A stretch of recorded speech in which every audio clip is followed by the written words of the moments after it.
Welcome to shadow news. ముందుగా headlines చూద్దాం.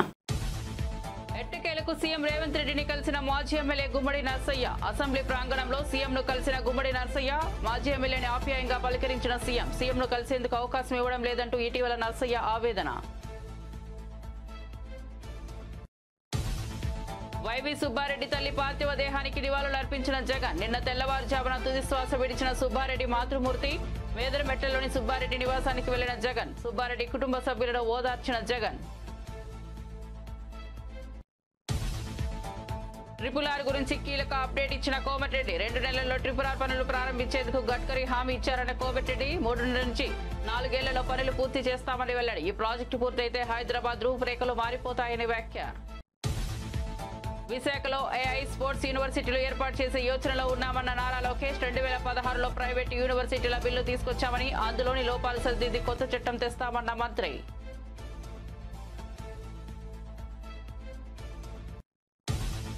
మంత్రి ఉత్తమ్ సూర్యాపేటకు ఎస్ఆర్ఎస్పీ నీళ్లు తీసుకురావాలన్న జగదీష్ రెడ్డి. మంత్రి అలా చేస్తే ఆయన కాళ్లు కడిగి ఆ నీళ్లు తన నెత్తిన పోసుకుంటానని ప్రకటన. పరిపాలన చేతకాక కాంగ్రెస్ వాళ్ళు వ్యక్తిగత దూషణలకు దిగుతున్నారని ఫైర్. ఇక వార్త వివరాల్లోకి వెళ్తే, వైసీపీ రాజ్యసభ సభ్యుడు వైవి సుబ్బారెడ్డి మాతృమూర్తి పిచ్చమ్మ నిన్న తెల్లవారుజామున తుది శ్వాస విడిచిన సంగతి తెలిసిందే. ఆమె వయసు 85 సంవత్సరాలు. కొంతకాలంగా అనారోగ్యంతో బాధపడుతున్న ఆమె ఒంగోలులోని ఓ ప్రైవేట్ ఆసుపత్రిలో చికిత్స పొందుతూ కన్నుమూశారు. పిచ్చమ్మ పార్థివ దేహానికి వైసీపీ అధినేత జగన్ నివాళులర్పించారు. బాపట్ల జిల్లా మేదరమెట్లలోని సుబ్బారెడ్డి నివాసానికి జగన్ వెళ్లారు. ఈ సందర్భంగా ఆమె భౌతిక కాయానికి నివాళులర్పించి వైవి కుటుంబ సభ్యులను జగన్ ఓదార్చారు. ఈ సందర్భంగా జగన్ తో పాటు ఆయన తల్లి విజయమ్మ కూడా ఉన్నారు. సుబ్బారెడ్డి తల్లి అంత్యక్రియల్లో జగన్ పాల్గొనబోతున్నారు. హైదరాబాద్ చుట్టూ నిర్మించనున్న triple R regional ring road గురించి కేంద్ర మంత్రి నితిన్ గడ్కరీతో చర్చలు జరిపానని తెలంగాణ మంత్రి కోమటిరెడ్డి వెంకటరెడ్డి తెలిపారు. శాసన మండలిలో ఆయన మాట్లాడుతూ ట్రిపుల్ ఆర్ దక్షిణ భాగం అలైన్మెంట్ పూర్తి చేసి పంపుతామని చెప్పారు. ఈ ప్రాజెక్టు పూర్తయితే హైదరాబాద్ రూపురేఖలు మారిపోతాయని అన్నారు. 2 నెలల్లో పనులు ప్రారంభించేందుకు గడ్కరీ హామీ ఇచ్చారని కోమటిరెడ్డి తెలిపారు. 3.5 నుంచి 4 ఏళ్లలో దీన్ని పూర్తి చేస్తామని చెప్పారు. ట్రిపుల్ ఆర్ గురించి గడ్కరీని 7 సార్లు కలిశానని తెలిపారు. బీఆర్ఎస్ నేతల మాదిరి రోడ్లను అమ్ముకునే అలవాటు తమకు లేదని చెప్పారు. చేయాలి. మనం చూసిన గోకాపేట కానీ ఫైనాన్షియల్ డిస్ట్రిక్ట్ కానీ ఏ విధంగా రేట్లు పెరుగుతున్నాయి, మిడిల్ క్లాస్ మ్యాన్కి ఏ విధంగా ఇబ్బంది ఉంది. ఇంకా సిటీని కూడా అప్గ్రేడ్ చేయాలి. నేషనల్ హైవేకి 6 నేషనల్ హైవేస్ క్రాస్ అవుతుంది కాబట్టి వెహికల్స్ బయటికి వెళ్ళే విధంగా దాన్ని టేకప్ చేయాలి అని మా ప్రభుత్వం వచ్చి నేను మినిస్టర్ అయిన తర్వాత నేను 7th రోజు ప్రమాణ స్వీకారం చేస్తే 11th డిసెంబర్ రోజు గడ్కరీ గారి దగ్గరికి వెళ్ళి దాదాపు 2 అవర్స్ పాటు చర్చించి ఆ తర్వాత వరుసగా 7 సార్లు ఇప్పటికి గెలవడం అధ్యక్ష. లాస్ట్ విజిట్ మన 11th రోజు కూడా దాదాపు 2 గంటల పాటు మా అధికారులతో కలిపి మా పార్లమెంట్ సభ్యులతో కలిసి దీన్ని వేగవంతం చేయాలి, దీని అవసరం దృష్ట్యా అని చెప్పి వారి కోరడం. ఇప్పటికే నార్థన్ భాగానికి సంబంధించి 5 ప్యాకేజీలుగా తీసి దాదాపు 7,100 కోట్లతోని టెండర్లు పిలిచే కార్యక్రమం కూడా జరిగింది.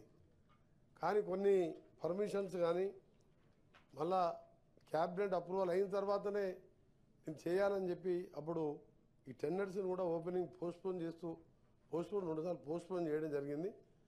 మొన్న 11th రోజు గడ్కరీ గారు గౌరవ కేంద్ర మంత్రి గారు ఆ రోజు నాకు హామీ ఇచ్చి 2 months లోపు ఇవన్నీ కూడా క్యాబినెట్లో అప్రూవ్ చేయించి నార్థన్ సైడ్ని వెంటనే పనులు ప్రారంభించే విధంగా చర్యలు తీసుకుంటామని చెప్పి చెప్పడం జరిగింది అధ్యక్ష. దాంతోపాటు అప్పుడే చెప్పాను, ఇప్పటికే మేము ఒక కన్సల్టెన్సీని రిక్రూట్ చేసుకొని సదరన్ భాగాన్ని కూడా, ఎందుకంటే నార్త్ చేసి అక్కడ వర్క్ స్టార్ట్ అయిన తర్వాత సదరన్ సంబంధించి అలైన్మెంటే అక్కడికి ఫిక్స్ కాలే. దాన్ని మేము ఇప్పుడు టేకప్ చేసి ఒక కన్సల్టెన్సీ అపాయింట్ చేసి చౌటుప్పల్ నుంచి మళ్ళా దాని నుంచి వికారాబాద్ మీదుగా కన్నీ వరకు అక్కడ సంగారెడ్డి వరకు ఇది రింగ్గా ఉండాలని దానికి సంబంధించిన కార్యక్రమంలో చేపడుతూ మంత్రి గారికి గౌరవ కేంద్ర మంత్రి గారు చెప్పడం జరిగింది. సైమల్టెన్సీగా దీన్ని కూడా చేస్తామని చెప్తే వారు కూడా ఒప్పుకొని మీరు వెంటనే డిపిఆర్ చేసి పంపమని చెప్పి వారు చెప్పడం జరిగింది. ఎట్టి పరిస్థితుల్లో మాది ఒకటే ఆలోచన ఏంటంటే, గతంలో మేము దూరదృష్టితో ఆలోచించి ఔటర్ రింగ్ రోడ్డుని నిర్మించి ఒక ఛాలెంజ్గా నిర్మించి అదే ప్రాంతంలో ఫైనాన్షియల్ డిస్ట్రిక్ట్, అదే ప్రాంతంలో కోకాపేట ఎస్సీజెడ్ కానివ్వండి, అదే ప్రాంతంలో ఇందిరాగాంధీ ఇంటర్నేషనల్ ఎయిర్పోర్టు నిర్మించి ఈరోజు హైదరాబాద్ విశ్వనగరంలో ఈరోజు ప్రపంచంలో అసలు దేశంలో నెంబర్ 2 స్థానంలో ఆఫ్టర్ బెంగళూరు ఉన్నదంటే ఆ రోజు మా కాంగ్రెస్ ప్రభుత్వం రాజశేఖర రెడ్డి గారు ముఖ్యమంత్రిగా దాని link road PV Narasimha express వేగా కలుపుతూ ఓఆర్ఆర్ నిర్మించింది అధ్యక్ష. కానీ దురదృష్టకరం ఏంటంటే ఎన్నికలకు 3 మాసాల ముందం అసలు ఎక్కడ దేశ చరిత్రలో ఎక్కడ చూడలే. నేను కూడా 25 సంవత్సరాలుగా 5 సార్లు ఎమ్మెల్యేగా 2 సార్లు మంత్రిగా ఎంపీగా ఉన్నాను తప్ప ఎప్పుడు కూడా ఒక రోడ్డుని హోల్సేల్గా 30 ఇయర్స్కు నామినల్ బేస్ మీద రోడ్ అమ్ముకున్నట్టు లెక్క అధ్యక్ష. లీజ్ అంటే 30 ఇయర్స్ అంటే చాలా లాంగ్ పీరియడ్. చాలా ఓఆర్ఆర్ మేము కట్టింది మీరు అమ్ముకున్నారు. RRRకి వస్తే ఓఆర్ఆర్కు లింక్ ఉంటుంది దానికి. మీరు రేడియల్ రోడ్స్ కూడా అడిగినారు మా పెద్దలు జీవన్ రెడ్డి గారు. రేడియల్ రోడ్స్ కూడా ప్రపోజ్ చేస్తున్నాం, 33 రేడియల్ రోడ్ కూడా ప్రపోజ్ చేస్తున్నాం. HMDA ద్వారా కూడా రేడియల్ రోడ్ ప్రతిపాదన ఉన్నది. కానీ ఎంత అధ్యక్ష సంవత్సరానికి మాకు అప్పటికే 300-400 కోట్ల ఆదాయం వచ్చే రోడ్డుని ఎక్కడైనా చూసాం అధ్యక్ష ఈ ప్రపంచంలో? ఈ దేశంలో కాదు ప్రపంచంలో ఎక్కడ చూడలే. సరే దాని విమర్శలకు కాదు కానీ మేము పాత హిస్టరీ మాట్లాడుకుంటూ పోతే మాకు సమయం లేదు అధ్యక్ష. ఎందుకంటే 10 సంవత్సరాలు వెనుకపోయిన తెలంగాణని అప్పులపాలు చేసి విధ్వంసం సృష్టించిన తెలంగాణని ఏ విధంగా ప్రపంచ హైడ్రా పేరుతో ప్రభుత్వంలోని పెద్దలు వసూళ్ల దందా నడిపిస్తున్నారని బీఆర్ఎస్ వర్కింగ్ ప్రెసిడెంట్ మాజీ మంత్రి కేటీఆర్ సంచలన వ్యాఖ్యలు చేశారు. మూసీ పేరుతో పేదల ఇళ్లపై పగబట్టారని ఆరోపించారు. ఈ మేరకు కేటీఆర్ ఎక్స్ వేదికగా కాంగ్రెస్ ప్రభుత్వం తీరును విమర్శిస్తూ పోస్ట్ పెట్టారు. ఫోర్త్ సిటీ పేరుతో ముఖ్యమంత్రి ఫ్యామిలీ రియల్ వ్యాపారం చేస్తోందని మాజీ మంత్రి దుయ్యబట్టారు. RRR పేరుతో పేదల భూముల ఆక్రమణకు పాల్పడుతున్నారని ఫైర్ అయ్యారు. పేదలపై ప్రతాపం చూపుతూ పెద్దలతో ఒప్పందం చేసుకుంటున్నారని విమర్శించారు. ఆర్టికల్ 14 ప్రకారం రాష్ట్రాలు ఎస్సీ వర్గీకరణ చేసుకోవచ్చని సుప్రీంకోర్టు తీర్పు నేపథ్యంలో ప్రవేశపెట్టిన ఎస్సీ వర్గీకరణ బిల్లుకు బీఆర్ఎస్ పార్టీ సంపూర్ణ మద్దతు తెలిపింది. మాజీ మంత్రి ఎమ్మెల్యే వేముల ప్రశాంత్ రెడ్డి మాట్లాడుతూ బీఆర్ఎస్ ఎప్పుడు దళితుల హక్కులకు అండగా ఉంటుందని అన్నారు. ఇప్పుడు ఇంతకుముందు కూడా అధికారంలోకి వచ్చినాక కూడా ఇచ్చిన మాటకు కట్టుబడి అధికారంలోకి రాగానే టీఆర్ఎస్ అధికారంలోకి వచ్చిన వెంటనే 29 నవంబర్ 2014లోనే ఈ సభ చేసినటువంటి తీర్మానం యొక్క ప్రతిని స్వయంగా ఆయనకు అందజేసి అప్పుడు కూడా ప్రభుత్వం తరఫున ఇంప్లీడ్ అయి సుప్రీంకోర్టులో మంచి అడ్వకేట్ని పెట్టి ఈ ఎస్సీ వర్గీకరణ అంశానికి అనుకూలంగా వాదనలు వినిపించిన సంగతి కూడా నేను ఒకసారి గుర్తు చేస్తా ఉన్నాను అధ్యక్ష. అయితే చివరకు ఆగస్టు 1, 2024 సుప్రీంకోర్టు వారు ఈ ఎస్సీ వర్గీకరణ చేసే హక్కు ఆయా రాష్ట్రాలకే ఉన్నది, చేసుకోవచ్చు అని తీర్పు ఇస్తే వెంటనే ఆ తీర్పును బీఆర్ఎస్ పార్టీ స్వాగతించింది, సమర్థించింది కూడా అని చెప్పి తమకు మనం చేస్తా ఉన్నాను. ఇప్పుడు కూడా ఎస్సీ వర్గీకరణ కోసం ఎలాంటి అనుకూల కార్యాచరణ ఏది మీరు తీసుకున్నా, ఈ ప్రభుత్వం తీసుకున్నా డెఫినెట్గా బీఆర్ఎస్ పార్టీ సంపూర్ణ మద్దతు తెలియజేస్తుందని చెప్పి నేను మీ ద్వారా ప్రభుత్వానికి మనం చేస్తా ఉన్నాను అధ్యక్ష. అయితే సరే ఈ అంశంలో ఎవరికి తోచినంత వారు చేసినారు. అయితే విచిత్రంగా నాకంటే మొదలు మాట్లాడిన ఇటువైపు బీజేపీ వాళ్ళు కావచ్చు, కాంగ్రెస్ పార్టీ నుంచి కావచ్చు, అసలు ఇక ఎవరేం చేయలేదు మేమే చేసినామని వీళ్ళు, మేమే చేసినామని వాళ్ళు చెప్పుకోవడం కూడా ఇవాళ చూసినాం మనం. అయితే ఏవి కూడా సత్యాలు ఏవి కూడా తుడిపేయలేవు, దాపేయలేము అధ్యక్ష.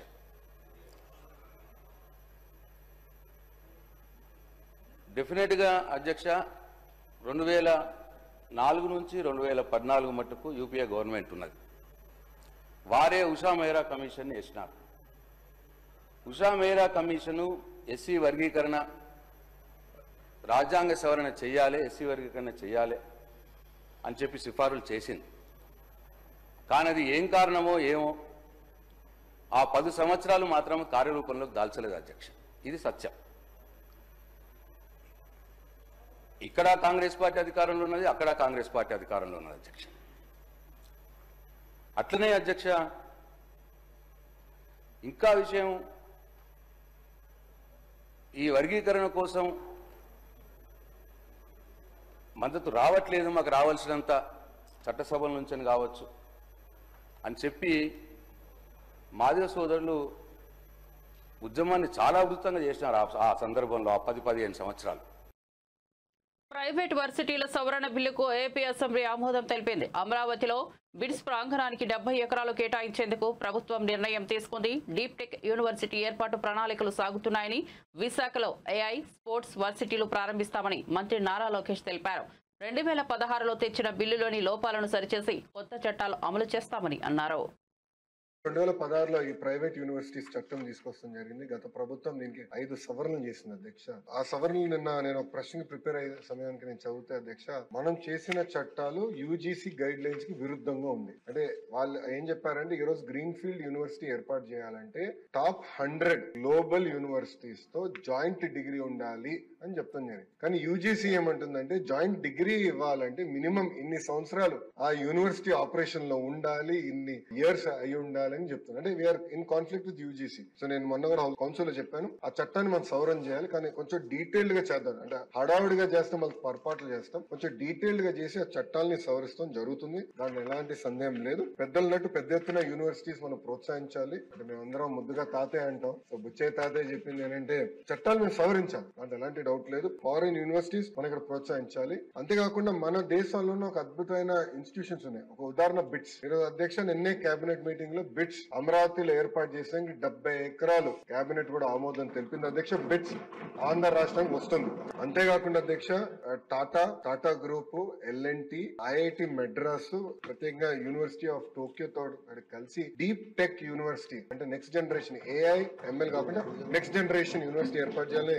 ఇది పర్సనల్ గా గౌరవ ముఖ్యమంత్రి గారు లీడ్ చేస్తున్నారు. ఇది ప్యాషన్ ప్రాజెక్ట్ గా లీడ్ చేస్తున్నారు. ఇది నేను బలంగా నమ్మేది. మొత్తం ఎకో సిస్టమ్ ని రెవల్యూషనైజ్ చేసి యూనివర్సిటీ అది కూడా తీసుకొస్తాను అధ్యక్ష. నేను పర్సనల్ తీసుకుని ఒక ఏఐ యూనివర్సిటీ విశాఖపట్నంలో ఏర్పాటు చేయాలని లక్ష్యంతో ఉన్నాం. అదేవిధంగా ఒక స్పోర్ట్స్ యూనివర్సిటీ కూడా చేయాలని అధ్యక్ష. ఇది ఇప్పటివరకు ఉంది. ఇంతేకాకుండా ఎకనామిక్ డెవలప్మెంట్ బోర్డు తో కూడా అనేక యూనివర్సిటీస్ ఆల్రెడీ చర్చల్లో ఉన్నాయి. ఒకటి యూనివర్సిటీ ఆఫ్ టోక్యో కూడా చర్చలో ఉంది. ఏఎంఏ యూనివర్సిటీ ఫిలిపీన్స్ నుంచి కూడా చర్చలో ఉంది అధ్యక్ష. ఇంతేకాకుండా ఇతర యూనివర్సిటీలు కూడా వాళ్ళందరూ వచ్చి కలుస్తా అంటున్నారు. సో ఈ సెషన్ అయిన తర్వాత వాళ్ళందరితో మీటింగ్ పెట్టుకుని పెద్ద ఎత్తున ప్రైవేట్ రంగంలో కేవలం ఇంటర్నేషనల్ యూనివర్సిటీ కాదు, భారతదేశంలో ఉన్న టాప్ యూనివర్సిటీస్ అందరినీ ఆంధ్ర రాష్ట్రానికి తీసుకొచ్చే విధంగా కేవలం అమరావతి విశాఖపట్నమే కాకుండా అన్ని ప్రాంతాలు, అంటే రాయలసీమకి వెళ్ళాలి, ఎవరు వెళ్ళాలి. ఇంకో పక్కన కొన్ని పార్లమెంట్లు మనం చూసేగల ప్రభుత్వ విశ్వవిద్యాలయాలు, ప్రైవేట్ విశ్వవిద్యాలయాలు. సో మంత్రి అయిన తర్వాత అది బ్యాలెన్స్ చేయాలన్న ఆలోచనలో అక్కడికి వాళ్ళకి అంటే కొంచెం ₹2 ఎక్కువ ఇన్సెంటివ్స్ ఇచ్చి అలాంటి ప్రాంతాలు కూడా తీసుకెళ్లి అన్ని ఏదైతే పార్లమెంట్ లోనే కనీసం ఒక్క యూనివర్సిటీ అనేది ఉండాలనే లక్ష్యంతో మన కూటమి ప్రభుత్వం పనిచేస్తుందని గౌరవ సభ్యులు తెలుపుకుంటూ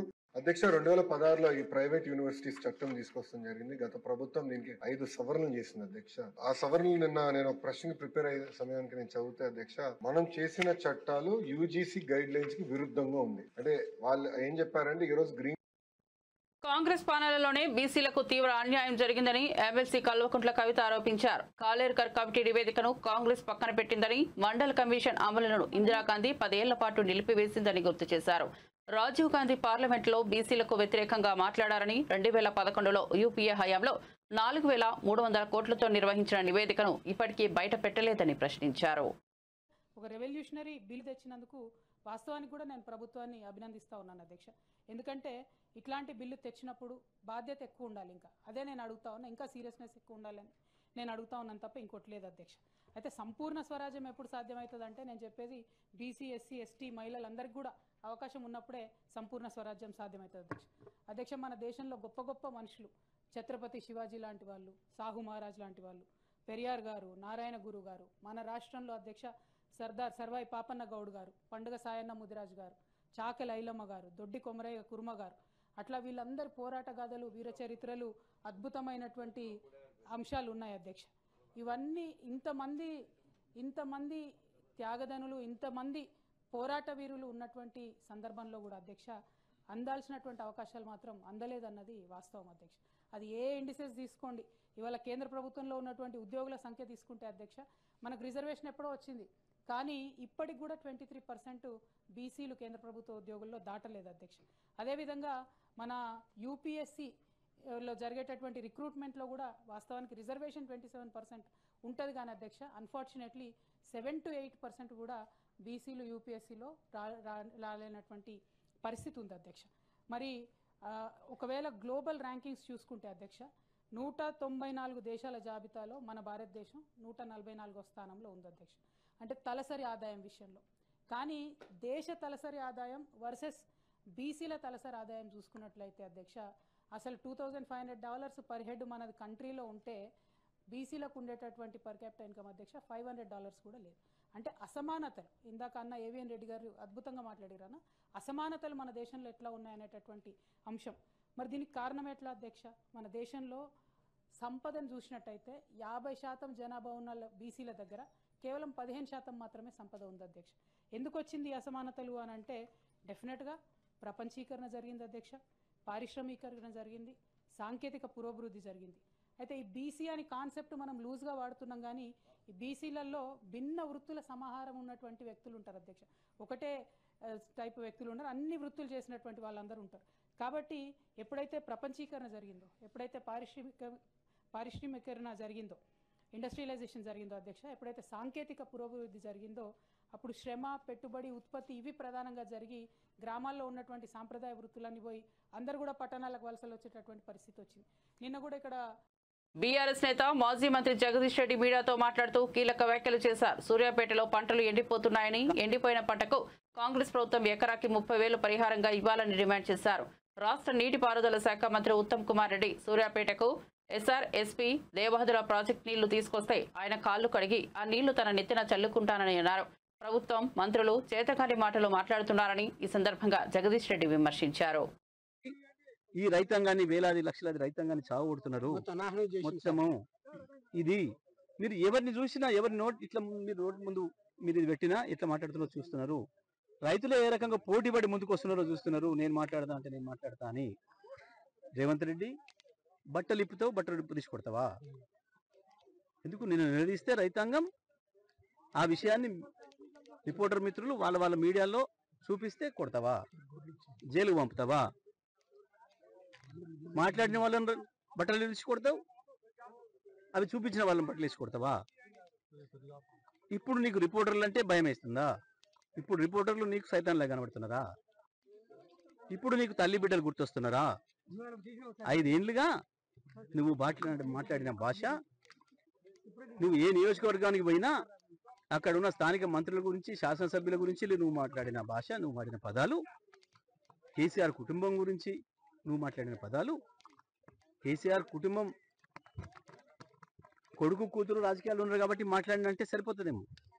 కేసీఆర్ మనవళ్ళు మనవరాల గురించి కూడా నువ్వు మాట్లాడిన భాష, నీ యూట్యూబ్ ఛానళ్ళు, నువ్వు పెట్టి స్పాన్సర్ చేసిన యూట్యూబ్ ఛానళ్ళు మాట్లాడిన భాష గుర్తొస్తుందా రేవంత్? అందుకే ఇప్పటికైనా తెలుసుకున్న వాస్తవం ఏందో, విమర్శలు వస్తాయనే విషయం పబ్లిక్లో నిలబడ్డ తర్వాత తప్పకుండా ప్రజల నుంచి ప్రశ్నలు వస్తాయన్న విషయం మొదటిసారి తెలుసుకున్నావు.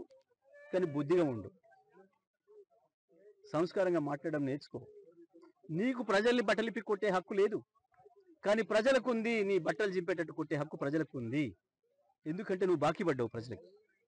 నువ్వు రాసిచ్చినావు, నువ్వు 420 హామీలను 6 గ్యారెంటీలను నువ్వు రాసిచ్చినావు స్వయంగా. బాకీ పడ్డోన్ని బట్టలు తీసుకొట్టే హక్కు ప్రజలకు మాత్రమే ఉంటుంది, బాకీ పడ్డవాడికి ఉండదు. అది గుర్తుపెట్టుకో మిస్టర్. మహిళలు నిలదీస్తున్నారు, వాళ్ళని బాధ పెడుతుంది. ఆ ఎండిపోయిన పొలాలు వాళ్ళని బాధ పెడుతున్నాయి. వాళ్ళ కళ్ళ ముందట ఉన్న నీళ్ళు పోతుంటే పెట్టిన పెట్టుబడి ఎక్కడికి పోతుంది? ఎట్లా తీర్చాలి? రేపు తెచ్చినప్పుడు ఎట్లా తీర్చాలి? నువ్వు చేసిన మోసం వల్ల వచ్చే రైతు బంధు రాకుండా ఆపేసిన దానివల్ల నువ్వు రుణమాఫీ చేస్తా వెంటనే పోయి తెచ్చుకోండి 2 లక్షలు నువ్వు చెప్పి నమ్మించి అప్పు తెచ్చుకుంటట్టు చేసి అప్పుల పాలు చేసి చేసిన అప్పు తీర్చకుండా, రైతు రుణమాఫీ రైతు బంధు ఇవ్వకుండా, బోనస్ ఇస్తా అని చెప్పి ఒక బోగస్ మాట చెప్పి సన్నాలు వేసుకోమని చెప్పి అత్యంత ఖర్చు ఇబ్బందితో కూడుకున్నది అయినప్పటికీ నువ్వు ఇస్తానన్న బోనస్కి ఆశపడి సన్నాలు పండించుకోవడానికి పొలాలు పెడితే ఈ పొలాలన్నీ సన్నవడ్ల పొలాలు ఎండిపోయిన పొలాలన్నీ కూడా ఎవడి దుర్మార్గం ఇది నీది కాకపోతే నువ్వు తప్పు చేసి ప్రశ్నిస్తే నేను కొడతా బట్టలు కూడా తీస్తా నా ఇంట్లో బాధపడుతున్నారు ఇంట్లో బాధపడుతుంటే పబ్లిక్లో రాకు రాజీనామా చేసిపో ఇంట్లో వండుకో పబ్లిక్లో నిలబడి కాగితాలు ఇచ్చి రాసిచ్చి హామీలు ఇచ్చి మోసం చేసి ఇలా నన్ను తిడుతున్నారు మెచ్చుకునే పని చేస్తే మెచ్చుకుందరు ఎందుకు ఇవాళ కేసీఆర్ని గుర్తు చేసుకుంటున్నారు మళ్ళీ ప్రజలు పొరపాటు చేసినాం తప్పు చేసినాం అన్ని ఇచ్చినా కేసీఆర్ని వదులుకున్నాం వీడేది ఎక్కిస్తున్నాడు అని చెప్పి వీనికే పోయినాం వీడు నట్టేట ముంచిండు అని చెప్పి ముత్తుకుంటున్నారు రైతు తెలంగాణ ముఖ్యమంత్రి రేవంత్ రెడ్డిని ఇల్లందు మాజీ ఎమ్మెల్యే సిపిఐ నేత గుమ్మడి నరసయ్య కలిశారు. అసెంబ్లీ ప్రాంగణంలో ఆయన ముఖ్యమంత్రిని కలిశారు. రేవంత్ రెడ్డికి గుమ్మడి నరసయ్య ఒక లేఖను అందజేశారు. మాజీ ఎమ్మెల్యేను రేవంత్ రెడ్డి ఆప్యాయంగా పలకరించారు. ముఖ్యమంత్రిని కలవడానికి అవకాశం లభించడం లేదంటూ సుమారు 15 రోజుల క్రితం గుమ్మడి నరసయ్య ఆవేదన వ్యక్తం చేశారు. ముఖ్యమంత్రిని కలవడానికి పలుమార్లు వెళ్లినప్పటికీ గేటు వద్దే ఆపేస్తున్నారని ఆయన వెల్లడించారు. ఈ క్రమంలో ముఖ్యమంత్రి అపాయింట్మెంట్ లభించడంతో ఈ రోజు ఆయన్ను కలిశారు. సికింద్రాబాద్ కు చెందిన వీసంశెట్టి యాదగిరి 100వ పుట్టినరోజు వేడుకలను ఆయన కుటుంబ సభ్యులు ఘనంగా నిర్వహించారు. 1925లో జన్మించిన ఆయన 100 ఏళ్లు పూర్తి చేసుకున్నారు. ఈ సందర్భంగా ఆయన కుమారుడు ప్రేమ్ సాగర్ వేడుక చేశారు. ఈ కార్యక్రమంలో కుటుంబ సభ్యులు పాల్గొని యాదగిరితో ఫోటోలు తీసుకుని సందడి చేశారు. కుటుంబ సభ్యులంతా ఒకచోట చేరి తన పుట్టినరోజు వేడుకగా చేయడం సంతోషంగా ఉందని యాదగిరి తెలిపారు.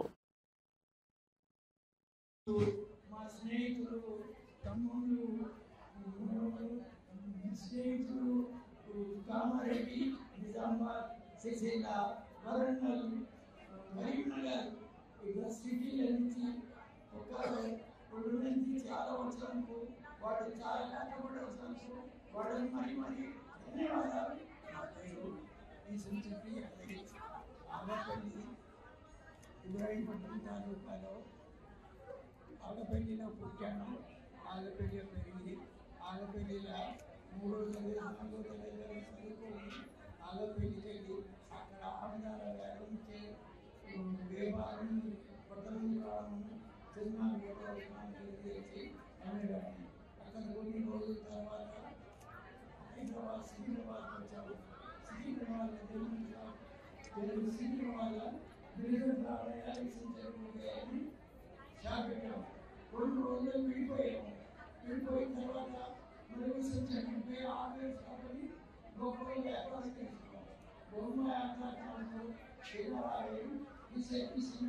చాలా సాయం చేశారు. చాలా పెద్ద వ్యాపారం చేశారు. చాలా బాగా సంపాదించారు. అక్కడి నుంచి సికింద్రాబాద్ వాళ్ళు వచ్చి సికింద్రాబాద్ మా నాన్నగారు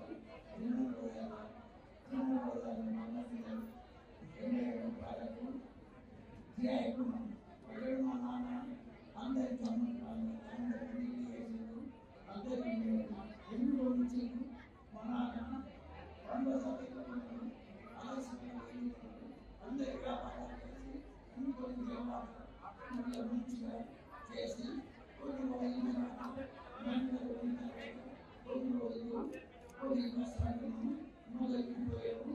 మరి మంచిగా ఇప్పుడు అందరూ అన్నదమ్ములు నేను మొత్తం ముస్లిం చెప్పిపోతున్నాము.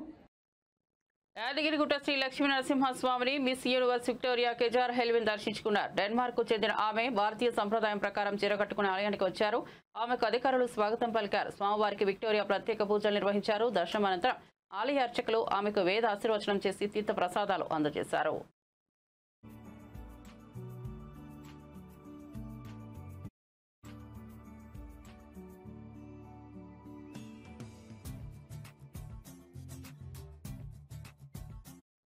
బులెటిన్ ముగించే ముందు హెడ్లైన్స్ మరోసారి చూద్దాం.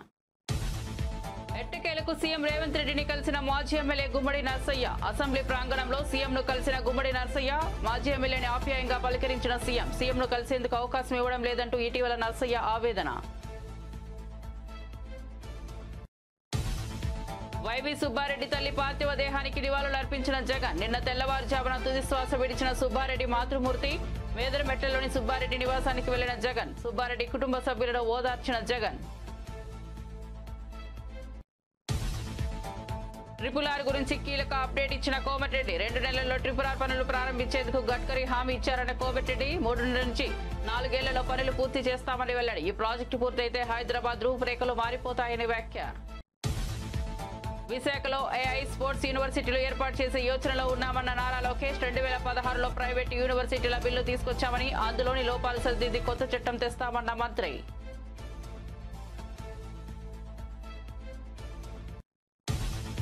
మంత్రి ఉత్తమ్ సూర్యాపేటకు SRSP నీళ్లు తీసుకురావాలన్న జగదీష్ రెడ్డి. మంత్రి అలా చేస్తే ఆయన కాళ్లు కడిగి ఆ నీళ్లు తన నెత్తిన పోసుకుంటానని ప్రకటన.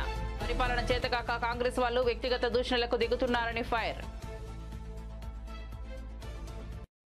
మరిన్ని అప్డేట్స్ కోసం చూస్తూనే ఉండండి షాడో న్యూస్.